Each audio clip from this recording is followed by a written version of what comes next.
This is the Automotive Repair Podcast Network. Hey, good day, everyone. It's Carm Capriato, Remarkable Results Radio, and another Town Hall Academy. Good to have you here. By the way, we'll see you at the annual TST event, Saturday, March 28th, 2026, Tarryton, New York. Hear from educators Andrew Fisher, Ken Zanders, Adam Roberts. Go to tstseminars.org and sign up for this one-day technician training event. It's been going on, 20, 30 years now. You will even have a chance to hear from the keynoter. I happen to know her, Tracy Capriato. Can you believe that?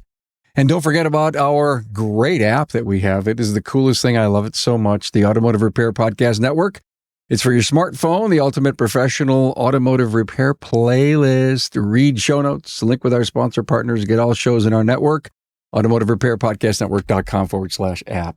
Hey, look, we are here to rebirth an episode that I did with three great shop owners from July of 2017, 8.5 years ago. And Brett Beechler, who was on that show with me back in 2017, is here to give us an update.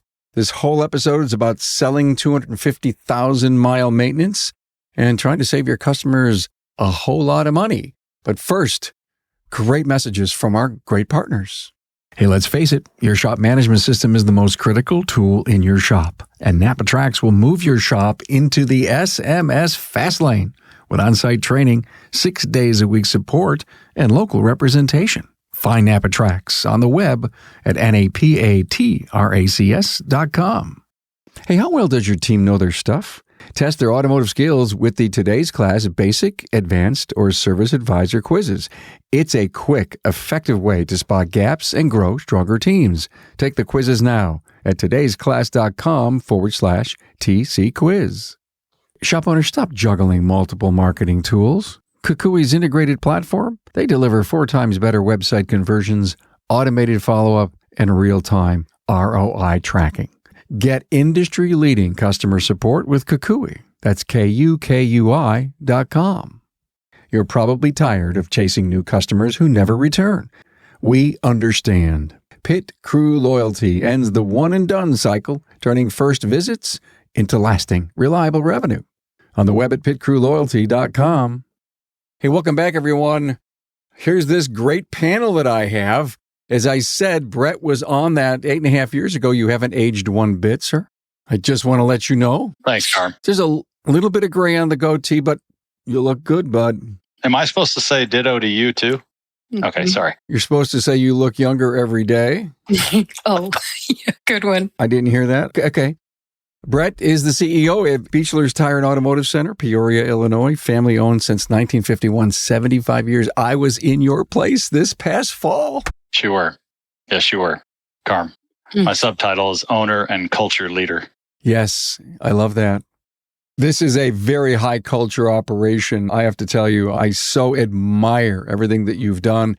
And that's why he's here. We're also going to show a picture of his client lobby or the in-processing center. I mean, it's exactly like that. And the beauty of why we're here to talk about this, hopefully if you're watching on YouTube, you can see a lot of this stuff, is the intimacy that happens when you can stand shoulder to shoulder with a client as you're doing the delivery mode, if you will, on the vehicle.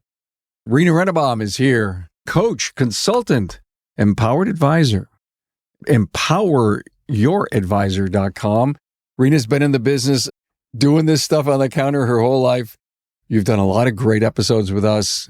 We've broken bread here in Buffalo with her. And it's great to have you on from the perspective of the client advocate. And I just can't wait to get started here. Look, the previous takeaways, and I think they're important that I need to bring up a couple of them.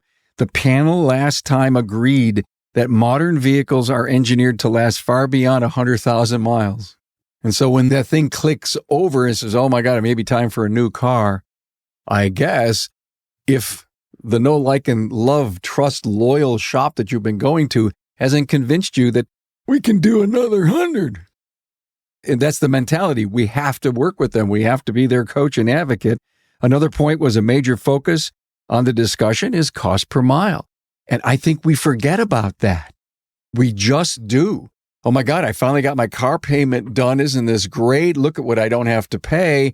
And now I'm itching for a new vehicle because I kind of had that payment budgetized. It was in my life and I want that new car smell going on. And so I think more than ever, Brett, Rena, this whole affordability thing, I can't turn the TV on unless I hear somebody talk about affordability. God, it's old stories. It was years ago that we were eating less eggs, and today they're back down there. Gas is coming down. I'm tossed between that whole affordability thing and the car payments and, leasing's coming down. I believe since if you toss up all these issues that we're dealing with as consumers and all the noise that comes in, we're confused. And I think it really takes a client advisor, and Brent, all the work you've been doing to calm that vehicle owner down and says, we can get you 50 years out of this house or 100 years out of this house. We can get you 250,000 miles out of this vehicle. But you need to do what these manufacturers' recommendations are. And it's really important. And please, let's go into that 10,000 mile oil change idea later. And then one of the other great points coming out, and I know we're going to get to it, is emphasizing the role of the service advisor, the service advocate as an educator and not a salesperson. And frankly, that's what you've done, Brett, in your place in Arena. You're out teaching this all day long and you're coaching this all day long. So what two perfect people that I could have on to do this. So I know that was a long introduction, but I've set the bar pretty damn high. The things that we have to talk about. So, Rena, I'm going to start with you.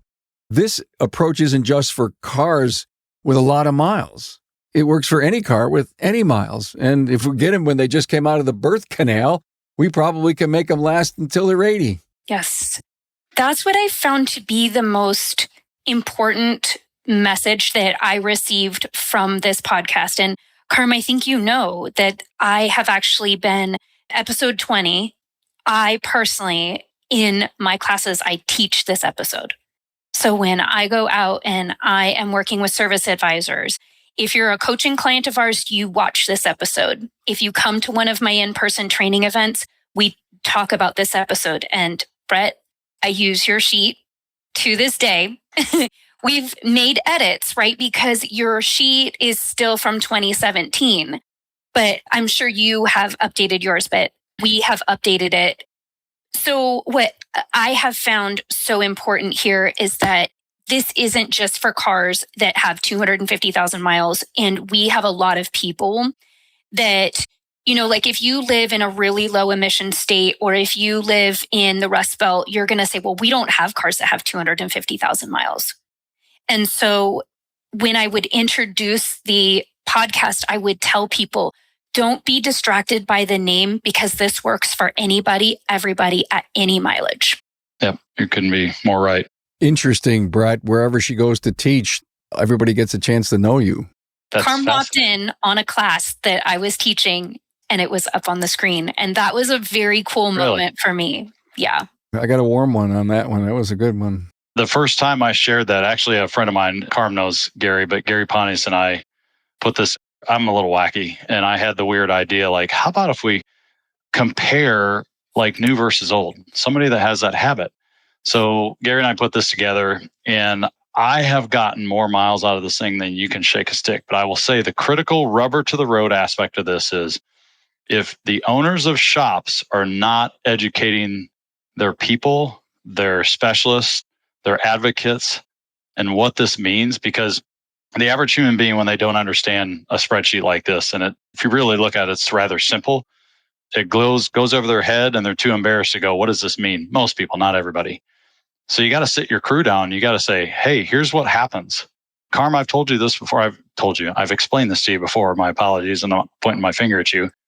If I was in this industry and I was costing people more money to keep their cars than to go out and buy a brand new car every 2 to 4 years, I probably wouldn't be in this business. But the fact that it's reversed, it almost makes this, if you understand this concept, it almost makes this business easier. I know it's not easy. I know there's a bunch of owners out there going, this business is not easy, but it's all about education of your people, because if your people are educated, then they can go out and educate your clients who fund your people's paychecks, right? Because I have two sets of clients, my employees and the people who fund my employees' paychecks. I'm just a go-between. This is a fantastic tool for service advisors.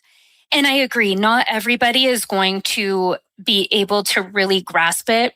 What I suggest to people is that, and we're talking about the mileage, cost per mile. Not everyone's going to grasp it when they first look at it because there's quite a bit to it.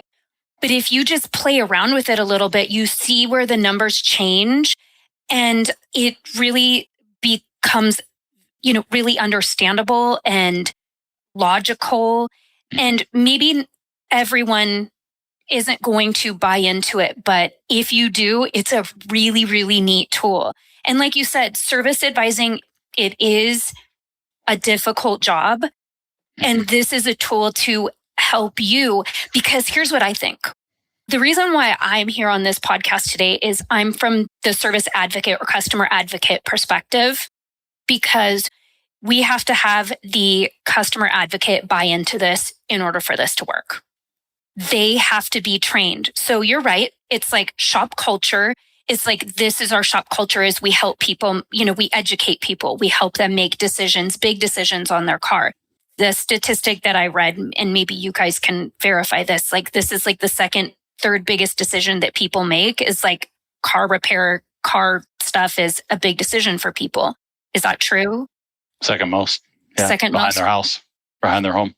So it is. I just want to give the advocates as much information and as many tools as possible, and then help them buy into this, because a lot of advisors don't believe this. And if the ownership of the shop doesn't believe that customers should keep their car, I can tell you guys, I listen to calls for a living and I hear it all the time. Well, I don't know if your car's really worth it. I don't really know. I hear it too often. And that's when I send them your cost per mile tool. Here's the big thing on the, I don't know if my car is worth it aspect. I flip that around on people in about a 0.2 of a second. I say, okay, let's go for a ride. We're going to go on an adventure and we're going to go hunt for a car. How many hours do you think you're going to have hunting for a car? You're going to if you find it really fast, you're either very fortunate or you made an irrational decision and it's going to cost you even more than what this repair is going to cost you.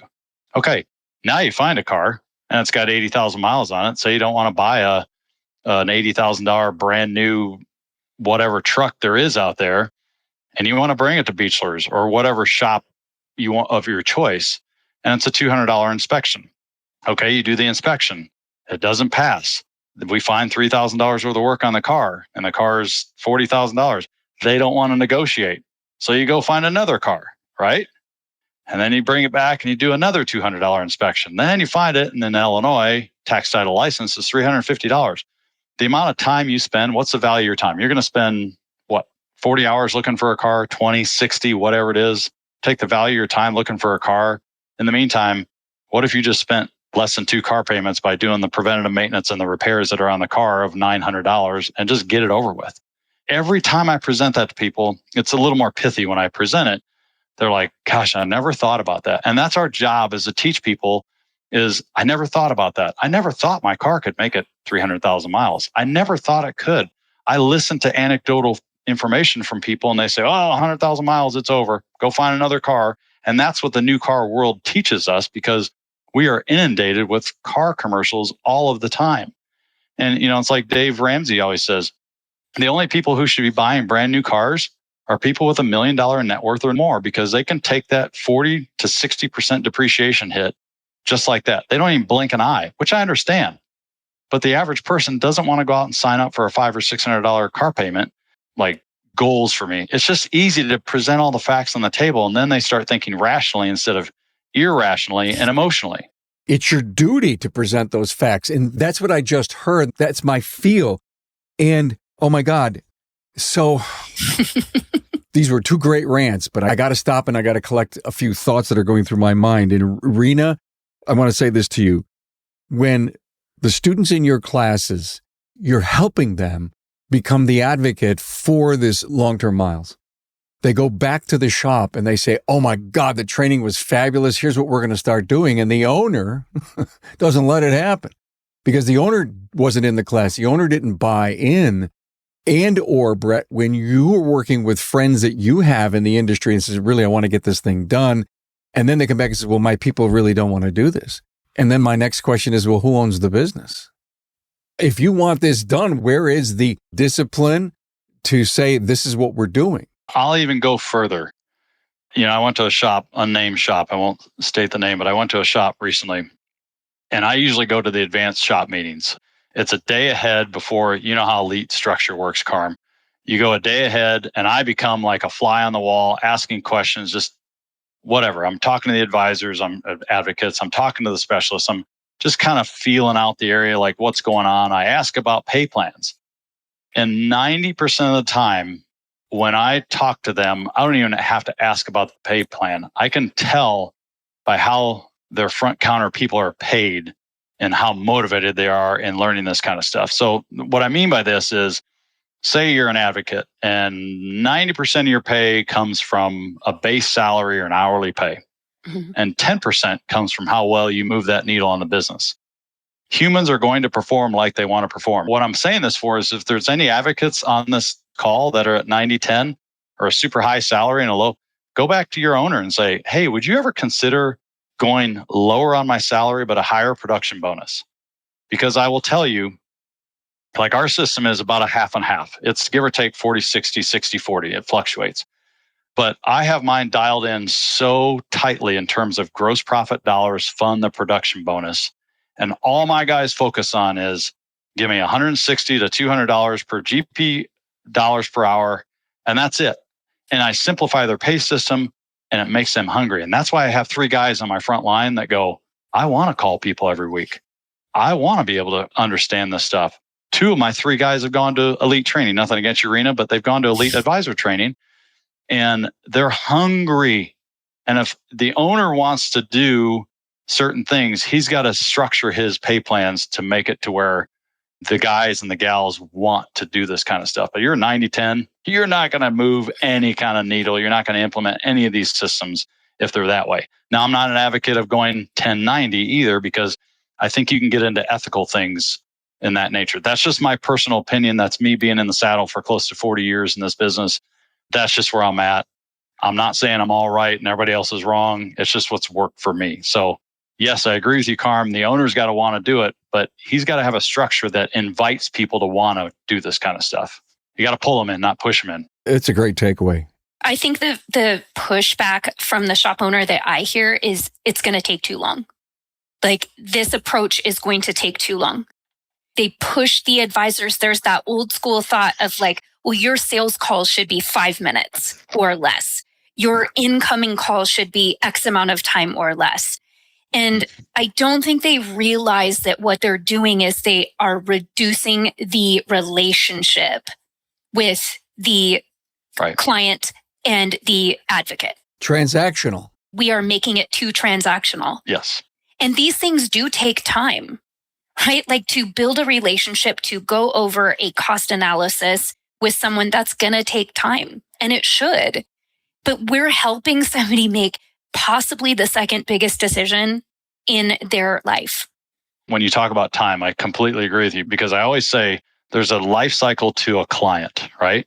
And when they first, like Carm's heard me say a couple times, when they first get into the cold pool of learning the shop and their processes and their whys and all that stuff, it takes more time to develop rapport and trust with people. And you can't micromanage that stuff. I mean, I'm a micromanager. I'll admit it. If my guys would ever listen to this podcast, they go, yeah, he's a little bit of a micromanager. But I also strive for excellence. And they all know that. And that's what I'm driving at. Like, I want my guys to be, one of my deals when I interview people is I want humility. I want humility and I want coachability. I'm humble. My guys can come to me and say, hey, would you consider doing it a different way? And I don't strong arm and say, nope, that's the way I do it. And that's all. I go, let me think about that. And I want my people to be just like that. So super important aspect of what you just brought up, Rena. Wow. And if you're like that with your people, they're like that with the client. Of course. Yeah. Let's face it, your shop management system is the single most important tool in your shop, period. NAPA Trax was built from the ground up to make your business more profitable and efficient. We provide an extensive set of tools to increase and track profitability in real time. NAPA Trax offers the industry's best post-sale support, hands down, and we train your people on site Yep, on site. And we offer remote refresher training 10 times a week, and customer support is open 6 days a week. Give us a call, visit the website, or join our Facebook community today to learn more. We'll prove to you that Trax is the single best shop management system in the business. NAPA Trax is always customized and tailored for you, whether you're a one-man shop or a large multi-bay or multi-location company. After all, it's your shop, so it's your choice. Visit us on the web at NAPATRAX, that's NAPATRACS.com. Hey, Carm here, suggesting you discover a smarter way to train your entire automotive team. Experience powerful, bite-sized training sessions accessible from any device in just 5 minutes daily. It's perfect for technicians, advisors, and managers alike. Today's class prepares your shop for sustained success by reinforcing crucial knowledge. Plus, add a competitive edge with our leaderboard to make learning fun and rewarding for everyone. For effective training that delivers, turn to todaysclass.com. Shop owners, we know you are overwhelmed with a flood of missed calls, empty bays, and disconnected marketing tools. KUKUI has spent over a decade building one integrated platform for auto repair shops, one login, one dashboard, and mobile-first websites that convert 4 times industry average. Smart, innovative CRM with automated follow-up, 24/7 online booking, and real-time ROI tracking. With 900-plus years of combined team experience, we fuel the growth of 2,200-plus shops and have influenced $3 billion in revenue. Stop working harder. Start working smarter. Get industry-leading customer support and book a demo with KUKUI. That's KUKUI.com. You know, most shop owners feel trapped spending on ads while half their first-time customers never come back. It's frustrating. It's exhausting. And it's not your fault. The industry average is 54% one and dones. We understand how discouraging that can be. Well, Pit Crew Loyalty changes the story. Our clients cut that rate by up to 38%, raising lifetime value by more than 50%. Loyalty members visit nearly 3 times more often, creating predictable revenue without extra ad spend. Pit Crew Loyalty, where customers stay and shops thrive. On the web at pitcrewloyalty.com. One of your notes, Brett, was that you have a CSR. I would like to dive into this a little bit with you, and we can do it even off air a little bit as well, because I have found that it's a really hard thing for a CSR to really grasp the concept of maintenance. And so you must do some really serious training with your CSRs, even like beyond the CSR, like even the advisors themselves, because when I listen to calls, what I hear when we have it's in an advisor, a CSR, sometimes even the shop owners, yeah, you know, your vehicle just needs some maintenance. I hate the word just. It's a devaluing word. I can't stand it. I'm not picking on you. That's what people say. And I'm like, hey guys, it's just an oil change. No.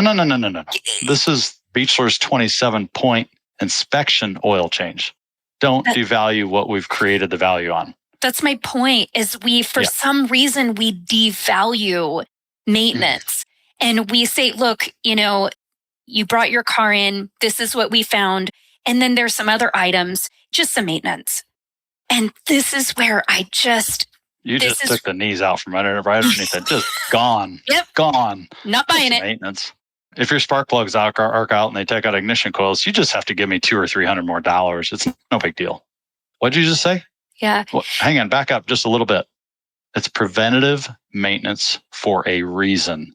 Find out that reason, get to the punchline, make it one line on all of your preventative maintenance. It's kind of like that why sheet I shared with you, Carm, and teach it to your people, because you can't have 3 and 4 sentences when you're talking about a multitude of preventative maintenance. It's TMI, too much information for your client. They're going to go glaze over and fall back and keel over.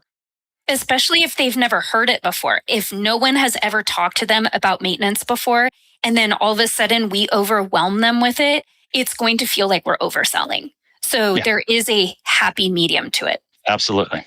Rena, I guess what bothers the hell out of me, because I'm already sold in. I mean, we're, 23 minutes into this episode. I'm bought in.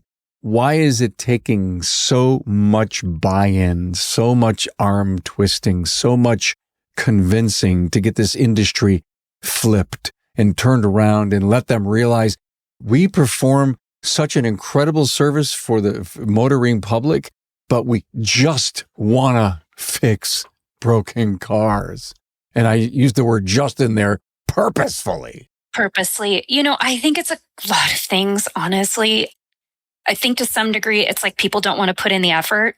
I think it's a lack of confidence. Here's the other thing, that when shop owners call me and say, gosh, my advisors, whatever, their ARO is low, their conversion rate's low, their whatever is low. And it's like, well, have they ever had training or coaching? So we expect people to do this job without any training, any coaching, without anything. And that to me is probably one of the biggest, I think it's deflating for the advisor because they aren't achieving their goals, yet they've never been trained how to achieve their goals. Yeah. Not give me the tools to figure it out. Yes. I think it's lack of knowledge, lack of effort. And I think that people don't like change. And I also think that to some degree, people don't like confrontation. And so they're willing to just say to the customer, hey, this is just this, instead of saying, these are some things that if you'd like to get your vehicle to, I've uncovered the life cycle of the car. I know they want to get to 250, 300,000. If you want to get your vehicle there, this is how we can do that for you. I got this wild idea, and every time I do an episode, I hear such great dialogue. My mind goes a mile a minute. Is this the first time you've ever had a wild idea, Carm? I have them about every 49 seconds. I just want to let you know, Brett, which is why I can't. Squirrel. I can't go through life without a pen. I just can't. I write stuff down on my hand. Here's what I wrote down. Ownership of a new day of client trust building. But when you say it's the owner who's in the way of this thing, the owner of the shop has to say to their team, it's a new day of client trust building. Today going forward, we're going to do this stuff. We're going to shape it. I need your help. We've got to figure out how all this works. We need to get our papers. We need to figure out what this cost per mile thing is. But going forward, I'm your biggest advocate. You are with me hand in hand, walking down the aisle together in this new day of client trust building. It's an action statement. You need to treat it the same way you're physically. My best position when I talk to a client is when I stand shoulder to shoulder with them. Okay. I don't know what it is. I don't understand psychology completely, but I've had enough positive feedback when I stand shoulder to shoulder with somebody, they're comfortable. Okay. You need to be able to do that with your people too on the inside. You need to be able to come alongside them and go, hey, can I show you something real quick? I've got my team convinced that I'm not here to point fingers and dictate how you do things. I'm here to help. I mean, Rena, you'll laugh at this. I could be an advisor coach. I have no problem doing that. And I love to coach my people. And I'm here to help you get better. And when you get better, you have more successful days and weeks and months. We go through a quarterly deal. I've got my pay system is so dialed in that it's starting to be shared throughout Elite because it's simple. It's base pay plus percentage of gross profit. So every quarter, I reset my team. So if this guy sold 35% of the business, the gross profit business. This guy sold 27%, and this guy sold 29%. I'm trying to get to 100 between three people plus a client experience rep, which is what you call, Rena, CSR. And I get to them, I show them the sheets, and I go, here's how it works. And it's so simple. And they love it because I come in the room. They always say, well, how can I do better? Okay, just you and I work with each other throughout the quarter, and I will drop things throughout the quarter on how you approach people and subtleties and just understanding people's psychology and things like that. And you will get better. And I want a team, and everybody out there should want a team that comes to their coach and says, how can I get better? Whether it's Rena or whether it's a shop owner or whoever it is. And some shop owners don't have the capability that some of other shop owners have of coaching. And that's why we send them off. But I think sending them off is, no matter what, it's a healthy thing. But you got to take a different stance with people and not be nose to nose with them and say, okay, I'm going to tell you how to do this. And you got to listen to me. It's like, just be gentle. Well, we have enough experience with the cost per mileage, and maybe the advisors don't even recognize it, but we have customers that had a car. They decided that they were going to buy a new one. And now we see the result of them buying a new one. So when I read your spreadsheet, I realized so many things. Like when you're buying a new car, there's like, is it going to take the same gas? You could buy a car that's $1 more a gallon in gas. Yes. The oil, right? Is your car require a specialty oil? And a lot of people don't look into that. So your oil changes are going to go from, 100 to 250 or 60 to 150 or whatever it is. Tires, the cost of tires, because your car had like a standard size tire. And now the new car that you have has a wider, more specialty tire. And here's another one, windshields. You buy a car that has a heated windshield. By the way, they're $2,500 if you've never had to replace one. Brett, you were saying your guys' tax title license, right? $350? Yeah, $350, so, give or take. I don't know exactly what the number is like on the West Coast, but I know that it's much different than that. So we pay a percentage of the value of the vehicle. Sure. And I don't know what that number exactly is, but like registration for my car, which is a nicer car, but still it was over $800. Add that up. Wow. That's why you R&D the spreadsheet that I sent out. You rip off and duplicate it. Yes. Yes. You can change all the numbers you want. R&D, rip off and duplicate. Oh my God. Gene Murrill. I first heard that 10 years ago from Gene Murrill, Brett. He's a great guy. Yeah, Carm. Oh, he's my biggest fan, by the way. He doesn't mind telling me that.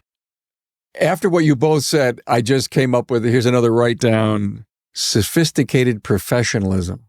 Think about that. And that's one of the things I think we're lacking in our industry, why somebody would argue the fact that I can't do this, it's too complicated, my people won't get it. Well, aren't you going to take a step up and be more professional than ever before? And if we're going to do this in the face of our client, let's call that being sophisticated. Let's step up and let them realize that we want to be their professor. We want to be their CPA. We want to be their not money manager, but vehicle manager. We could draw some analogies to what goes on in their life and to say, well, look at us differently now. It really goes back to your title, that the whole challenge you're putting to the industry of retitling us. Like I had somebody today, Brett, advocate for me. There was a client out there and I was behind the wall and made me smile. But that's what we're doing. We're advocating. We're not selling anybody anything. We're advocating. And I think sometimes selling is such a demeaning word. Mm-hmm. And I don't think it's an ugly thing, because you got a choice between me, you got a choice with the dealership, you got a choice to go out and buy a new car, you got a choice to go out and buy a used car. I want to be your choice. And you just got to figure out the why for you. It's like the book Start With Why by Simon Sinek. You just got to figure out your why. Well, it was a perfect lead into what I want to talk about next, and that is how to get this whole why thing going on your inspections. You got to build it into your templates. We do. I'm not saying it's the end all be all, but my guys and I need to be able to turn around and read the template and refresh their memory at any time and go, why do I do a coolant exchange on my car? Okay, let me repeat after myself and go talk to the client. Here's your one-liner. Why do you do a coolant exchange on it? Why do I need to change spark plugs on my car? Okay, because if they arc out, they'll take out ignition coils. And it gives us, I've joked with hundreds of people on those lines and I go, hey, if you delay your spark plugs too long and then you're going to spend more money with me, I'm good with that. And they start laughing and I start laughing. They're like, okay, sign me up for the spark plugs. It becomes fun because you're helping people save money over time and you're educating them and you're just having fun with explaining the whys. That's it.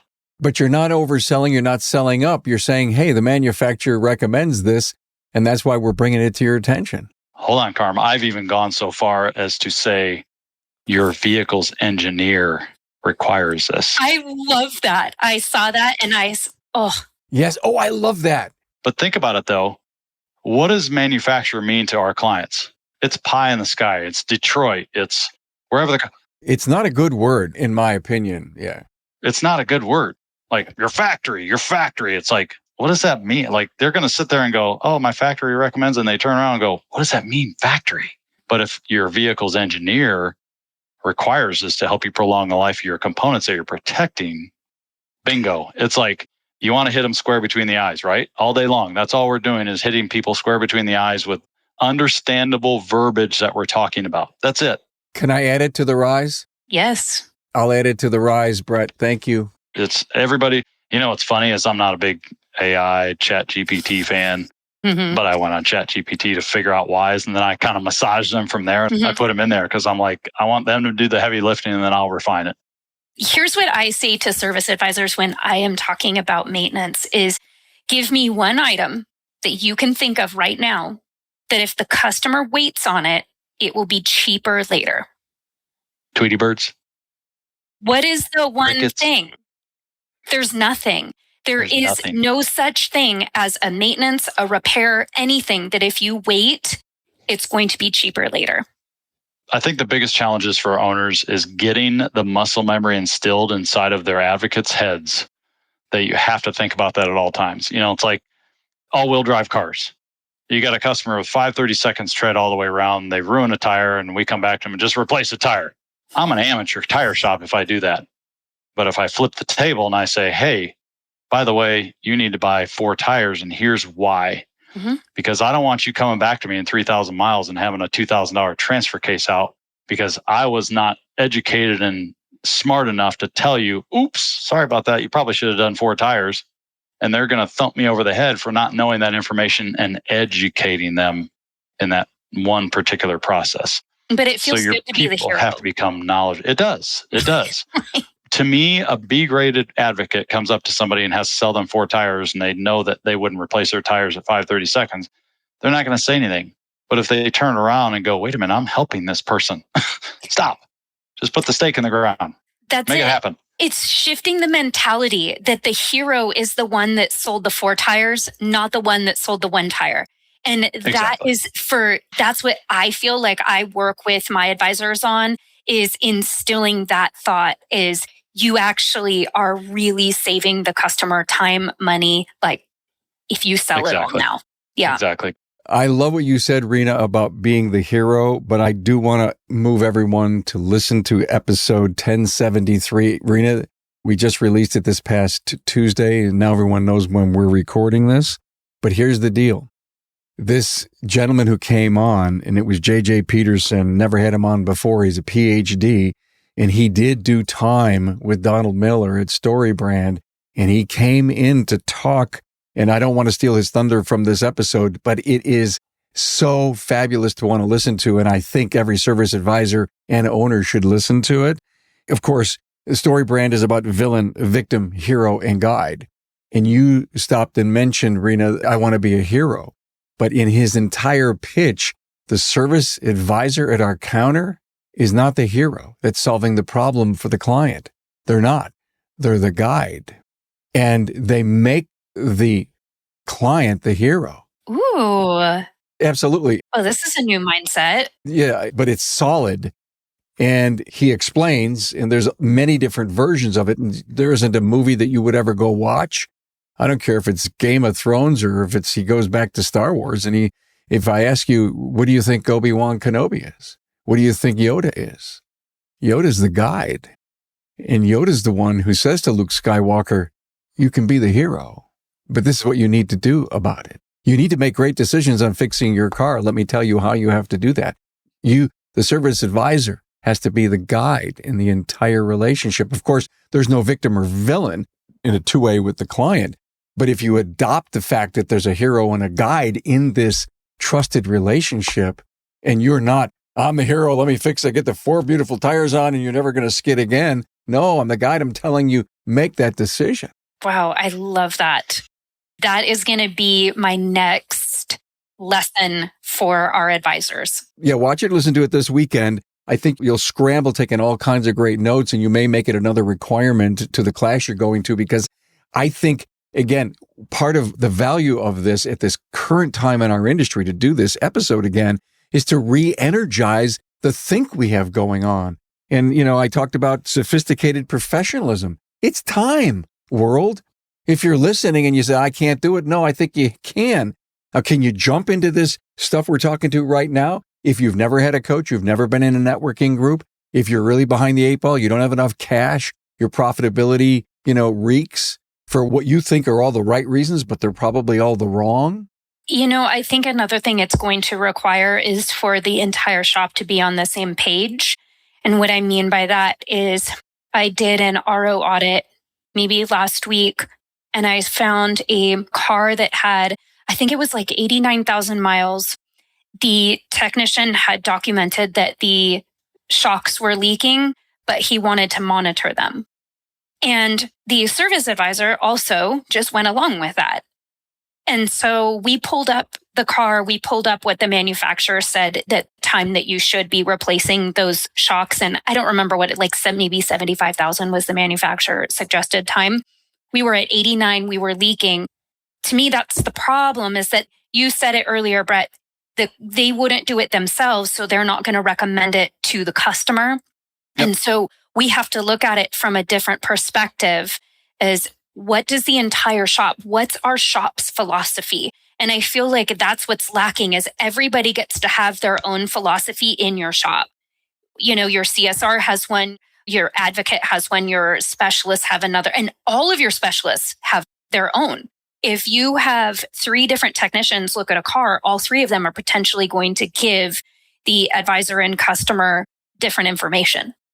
It goes to the word of consistency, like Reggie White of the Green Bay Packers used to say, one of my favorite players, consistency wins championships. Consistency in a business will win all the time, and you'll continue to grow.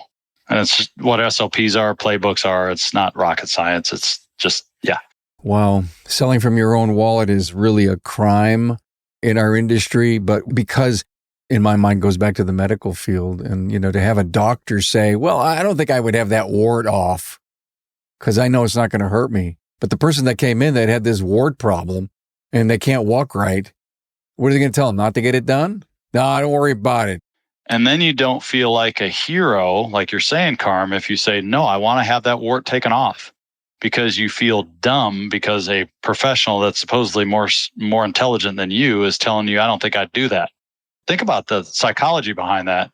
Like if your advocate's sitting there saying, you'll be all right. You got leaking hydraulic fluid out of technically it's a failure of those things, but you'll be all right. Oh, okay. And then you go down to the next professional shop and they go, who lets you go without these things being replaced? You're right, because that person who said, don't worry about it, wants to be the hero in the eye of the customer. And they're wrong. Their job is to be the guide. And my guide says, if I am shaping your future and in safe and reliable vehicle, it's my job to guide you that those probably need to be done. Not probably and not just, it needs to be done. Let's get that scheduled. We educate and inform and you decide. It's that simple. It's just education and guidance. Wow. Man, did we cover a lot of stuff here. And I have about 30 more things I want to talk about, but we'll go on for 4 hours. Oh, it's like a Joe Rogan show then. We'll probably have to do the delivery process some other time, which whatever you want to do, I'm fine. But it's delivery and CRM follow-up is absolutely critical in businesses. Let's do that. Would you come back? I mean, in a short time, within 30 days, let's do this, if you will, this 250K part 2, because I think the delivery piece, wow, what a piece in this educational process that we're working on.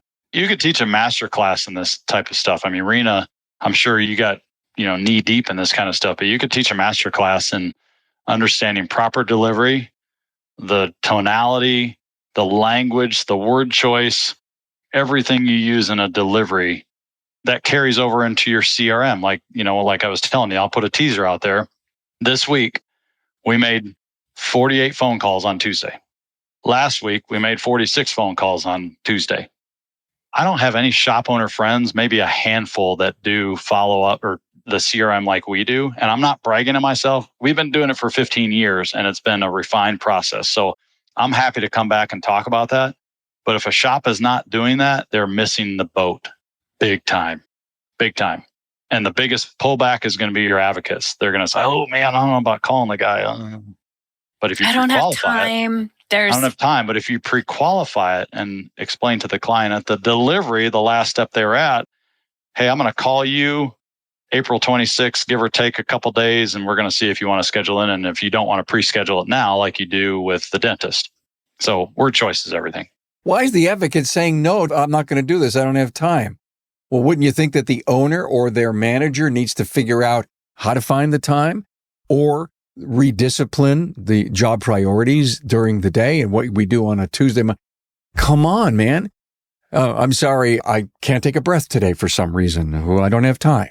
I think you're onto something, Carm. It's critical that shop owners are able to do what they call, I think the Japanese call it Kaizen, and step back and go, okay, if my guys don't have time, how can I help the process?